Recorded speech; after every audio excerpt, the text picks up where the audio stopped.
Hi, I'm Jamin. I'm Casey. And I'm Olivia. Olivia's mad about something. We don't know what. But welcome to the Jackson Cloud. We're going to go ahead and continue onwards and forwards. Towards the end of Genesis, we might even skip a chapter today because we got like a genealogy and everything. So Wait, isn't it supposed to be onwards and upwards? yeah. I'm afraid to do this episode. Maybe we should just scratch it. We'll skip chapters and episodes because Olivia is scary today. Would you just look at whatever camera that I don't choose? Is that what's happening? Okay, all right. Where's the button? I'm putting it on random. Here we go. We are coming towards the end of Jacob's journey, sort of.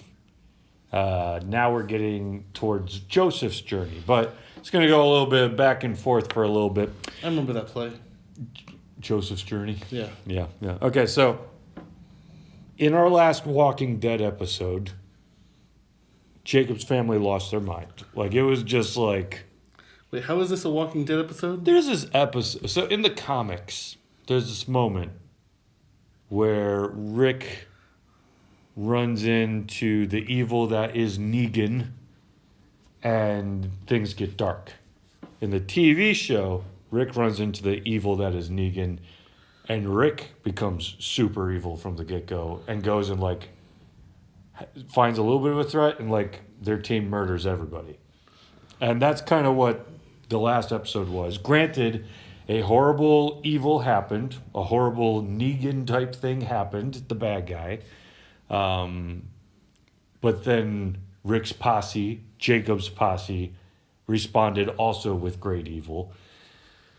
They kill everyone, they take everyone as slaves, and then they leave the area. Now, that's a little nerve-wracking. How long are you going to go up with this shtick here? I don't know. It's a little nerve-wracking. Anyone just listening to the podcast of this right now? So confused. What is going on with her? You have to watch the video, I guess. She's just staring evilly at the cameras. What was I talking about? Jacob, yes. Walking Dead, Yeah. killing everyone. Rick. Yeah. Okay. So they've just evil has escalated like crazy. You think people are going to hear about that?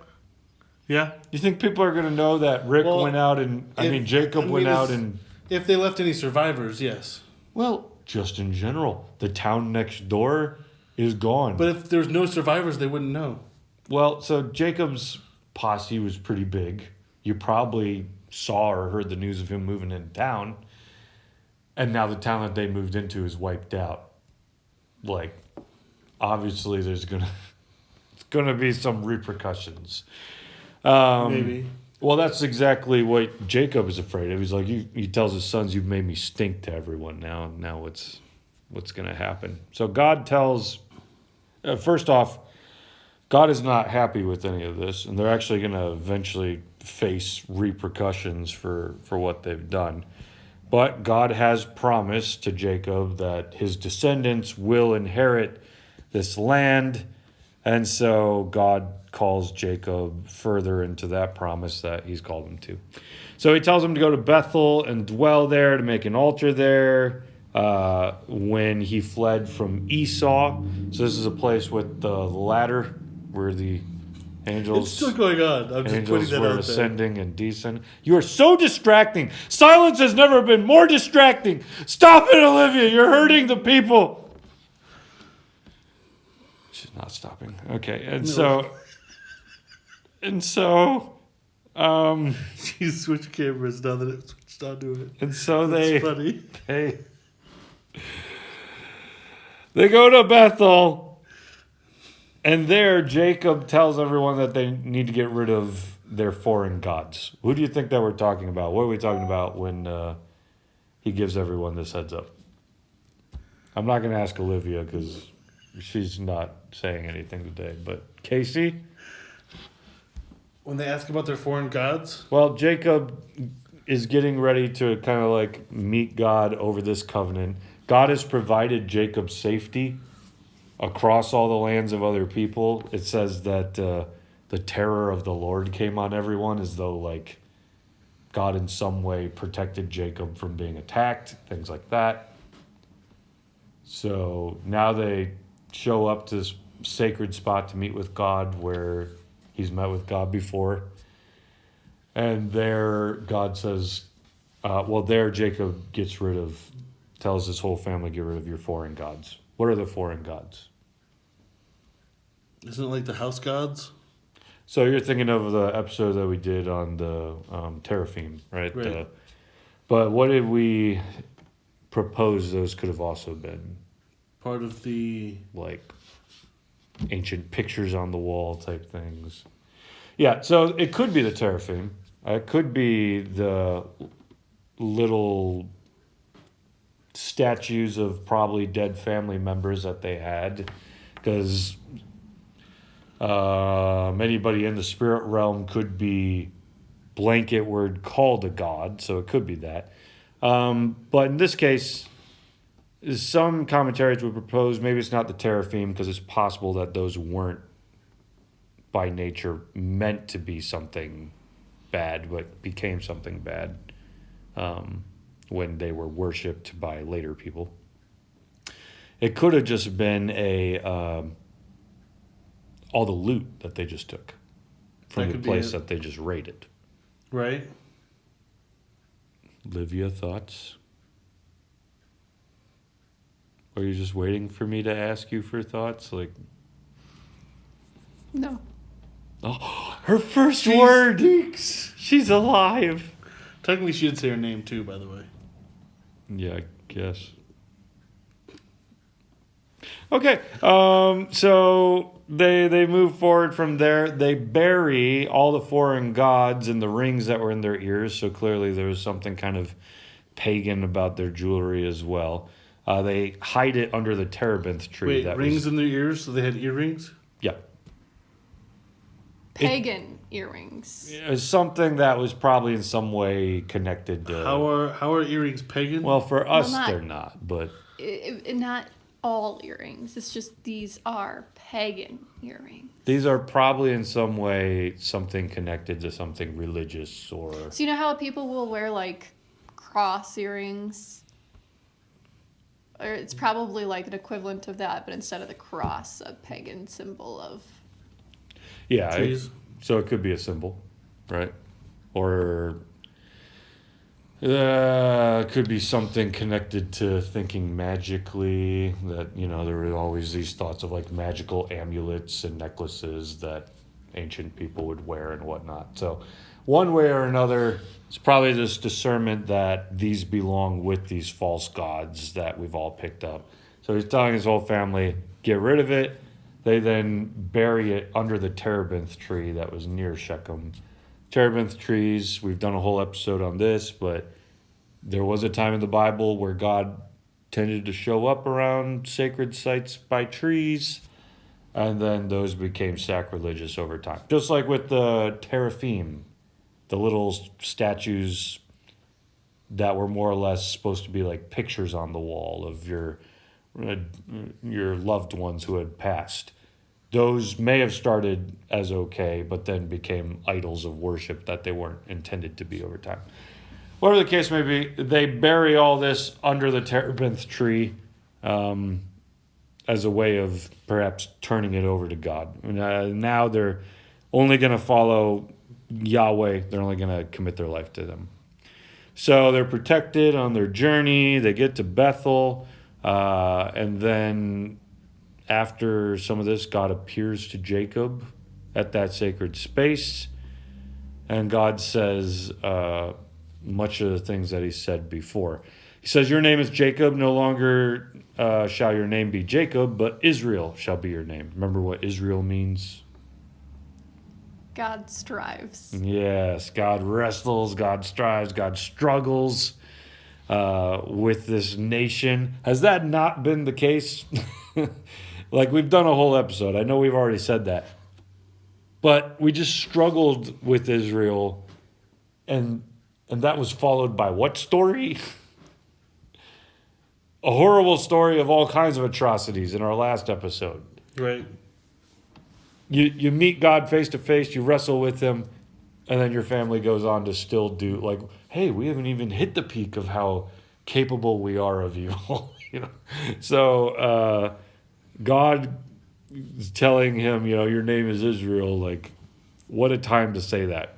I mean, Jacob actually had them like purify themselves, change their garments before they got to this sacred place. Why?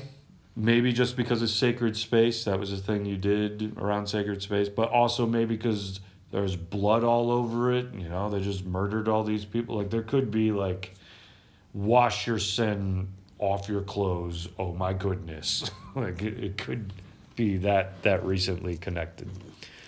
But then God tells to Jacob, I'm God Almighty, be fruitful and multiply. Where have we heard that before? Original promise. The original promise going all the way back to Eden, right? Mm-hmm. Fill the whole earth with the image of God. Also goes to Noah. We covered it there. After God wipes out the earth, to Noah he says, be fruitful and multiply. And now to Jacob, who has the promise that he's going to be fruitful and multiply and have lots of descendants who will fill the land. At this point, I feel like he's fulfilled that promise pretty well with... Well, yeah, he's got, 12 11, kids yeah. and, at least 12 male kids. We're even going to see that he does have daughters. That's going to come up here soon, too. But then he owns slaves and things like that. So depending on how large his entire group is, it's probably quite up there. But as far as filling the whole land of Canaan, we're not there yet, right? Right. A nation and the company of nations shall come from you, and kings shall come from your own body. The land that I gave to Abraham and Isaac I will give to you, and I will give the land to your offspring after you. So, and then it says, then God went up from him in the place where he had spoken with him. So again, I'm thinking this is the angel of Yahweh, the angel of the Lord, who is God and shows up often to communicate straight to people. Wait, as I have a God. question there. Yeah. So it says the land of Abraham, Isaac. So who owns it currently? Well, so the Canaanites are still in the land of Canaan, but Abraham and Jacob have both kind of like earned little plots of land in it. So they've got like the seed of the promise, but they don't currently have the land of Canaan. Okay, so this isn't a case where Esau has the land because it was gifted from, Isaac to him? No, Okay. because he didn't have the land to gift to Esau Okay. to that extent.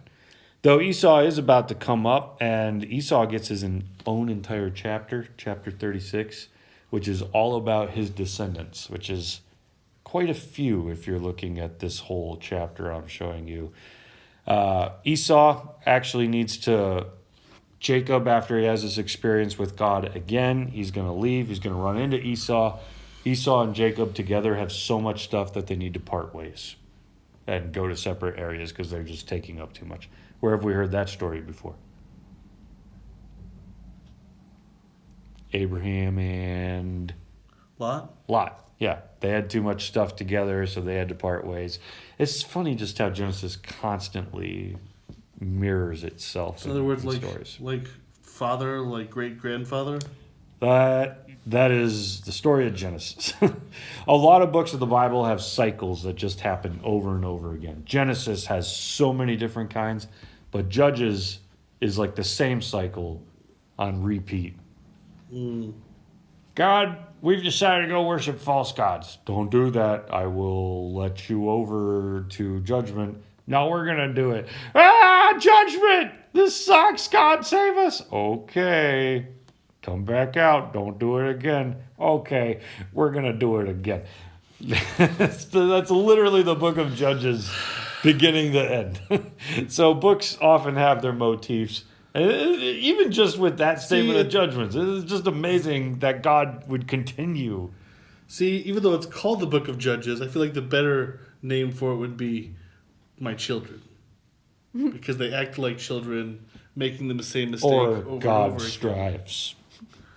Israel, right? Or I mean, that, I guess. But that's just the case over and over again. I mean, we're to the point where the reader with Jacob's family is just like, this feels weird, even wrong to some extent, that God would have to take care of these people. But God remains faithful to the promise that he made, that he promised Abraham this will happen. I'm promising myself I will do this. But ultimately, he's going to have to do it by, like, Jesus coming as a sacrifice for our sin, right? I mean, like, that's no small Yeah. thing. Within just the years that happen within the book of Genesis, we're like, we need much more help, right? Like, someone's going to have to deal with our crap to really get us out of this. in other words, the people in the different times was like Bugs Bunny in Space Jam, going to God and needing his help. We need your help. I knew what line you were quoting. Yeah. It's just that was a very extravagant setup for I know. It was a quotation. I mean, it's one of your favorites. Olivia didn't so- like it. Olivia, stare at that camera. Let them know. Oh, sorry, we're at that camera now. Let them know you didn't like. Yes, yes, we are very much in need of something to save us from our sin. That's the case. We all know that in our own stories, right? But the Bible has just been like mega problem after mega problem just in the book of Genesis alone. The flood, Sodom and Gomorrah, Jacob's family, like the chosen ones. The chosen ones are often just as much of the problem as the non-chosen. as the non-chosen ones. And that is a glimpse as to why when God comes to fulfill his promise, he's going to have to do a lot more than just give you the land of Canaan. He's going to have to deal with sin itself, which the Bible pictures as like a being. Romans often talks about sin as though it's a capital S. Even Genesis, Cain and Abel, sin is crouching at your door. It's like a lion getting ready to pounce. It's like an entity. That's got to be dealt with if we're ever going to move on. And so, that being said, as Jacob's story comes to an end, we continue to see that it's not going to get much better for him and his family. The Joseph story is based around discord between them all. But even before it ends, his oldest son, Reuben, goes and sleeps with... so Rachel dies. Rachel was, again, Jacob's favorite spouse. Not that you should have more than one, but Jacob's favorite spouse. And after Rachel dies, Jacob's oldest son, Reuben, then sleeps with Rachel's servant.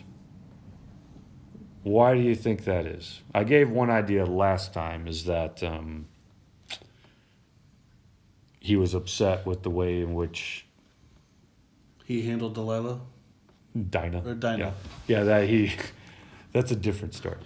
He might have been upset in the way in which Dad did not pay any attention to the rape of his sister, his daughter, right? And so he might have been connected in that way because David's story has that same overlap where there's rape and then sleeping with a servant, a concubine, and attempts to throw off the hierarchy. But there might be another reason here. Anybody got an idea?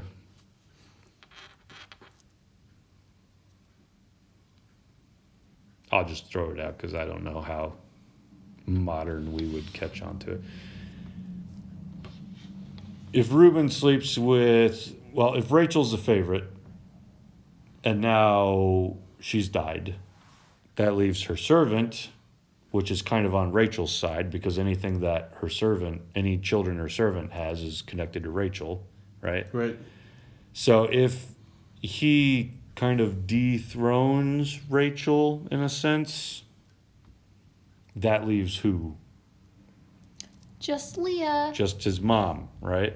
And he's already helped mom out. He's already helped mom get lucky in the past by picking up some mandrakes for her. So it seems like Reuben's always like trying to like help mom out with like her moving up the social ladder. So wait, he's like Don't call him a wingman for his mom, please. no. Don't do I was not gonna. I was gonna think of more like a matchmaker, like assistant kind of a thing, but Okay, well, yeah, sort of. I mean, the match has already been made, right. But but I guess wingman would work. yeah, better. wingman probably was the word. So, like, the mandrakes were an attempt at an aphrodisiac to move mom up the ladder of attention, and now it's possible that Rachel has died. Reuben is also like, look, I slept with your your servant, your concubine. She's now, Unclean. or at least not connected to you solely anymore. I'm usurping you in a sense, and so maybe he's hoping to move his mom up the ladder again. Like, now put your attention where it belongs. Focus on my mom. Anyways, this is the family that continues to be completely out of sync with one another. I don't get it. And will continue to completely be out of sync as it moves on. But Rachel did give birth to Benjamin as her final deed as she was passing away, whom she named differently. She named him what's basically son of my sorrow. And Dad didn't like that very much. Nobody wants to look at their son and son of sorrow. So he changed it to son of Jamin. Benjamin, which is Ben is son, Jamin is either right hand, or it could be interpreted some other way. So son of my right hand, whatever. He interpreted it, he changed the name to something a little more positive because he didn't want to deal with that. Why didn't you name your son Benjamin? Benjamin, then? because then it would literally be son of Jamin. Yeah. You should have. You totally should have. Well, Missed opportunity. Right? I Put in the comments below if you think Wait Jamin a should minute. have. Should have. That's not the focus of this episode. What It just is happened? now. Because Benjamin doesn't sound as cool as Beckett or Jericho, so shut up. Leave a comment below, not about that, or chat with us in the leave a Discord. comment below. Yeah. Or in the Discord. As we continue to talk about this, if you're looking for application, it's a little hard. We're just looking at sticky family drama. But one application might be this. You probably haven't gone out and murdered a bunch of people, I hope. How is this application? Okay, hang on. You Your went hope? application murder. I'm talking about anti-murder. Thank you very much. Where I was getting is, you ever get to the point, you guys are good people, okay? So they haven't murdered anyone. If you ever just felt like, how can God love me? I've done. Jamin has murdered people. I have not. I'm good people too. Oh, okay. Have you ever got to the point where you're like, how could God love me? I'm such a sinner. I just messed things up. No. You have to admit yes, otherwise we don't trust you. Is it? No, you haven't been at that point either of you. I'm perfect. So Okay, this analogy is not going to work out. If you're like me, not like my friends here who are so far beyond me, where you feel like, how could God love me? I'm such a schmuck. Let's all remember I mean, I've been a schmuck before. that but that God I has don't think I've worked questioned with God's love some at that point. pretty miserable characters throughout the Bible. It's not justifying it. God is going to give them, in many senses, recompense. Is that the word? Or is that a good word? They It will works. receive Restoration. eventually, but a form of judgment first. For example, think of Hagar. You know what Hagar means literally if you translate it? Immigrant. You know what Hagar was? an immigrant. Egyptian. You know where Israel's going to end up being held captive for hundreds of years? Egypt. Under the Egyptians. Do you think there's maybe a little bit of intentionality on God's part? Maybe, possibly see there. You know, like you afflicted the immigrant, you afflicted the 'Now you will be afflicted by the Egyptians. and you will get a taste of some sense as to what that is like. And then God constantly throughout the Old Testament is like, remember, Israel, you were once slaves, and nobody treated you like you mattered, but I came along and I treated you like you mattered. You were not just slaves to me. But then Israel gets power, and what they do, they afflict people all over again, immigrants or not, right? God is going to have ways of bringing back around, like you did this to other people, now you're going to, in a sense, get a taste of what that is like. So how does this relate to murder? Many of us feel like crap for having done many sins, but we probably haven't murdered someone. And if God has worked with people who have committed some pretty heinous things, he can work with you. That was where I was going. Oh, okay. Did I not say that earlier? No, you did not. I think you got about halfway there. And then I got distracted by another word study. Okay, Yes. We're going to get out of here as I meant to 15 minutes ago. Goodbye.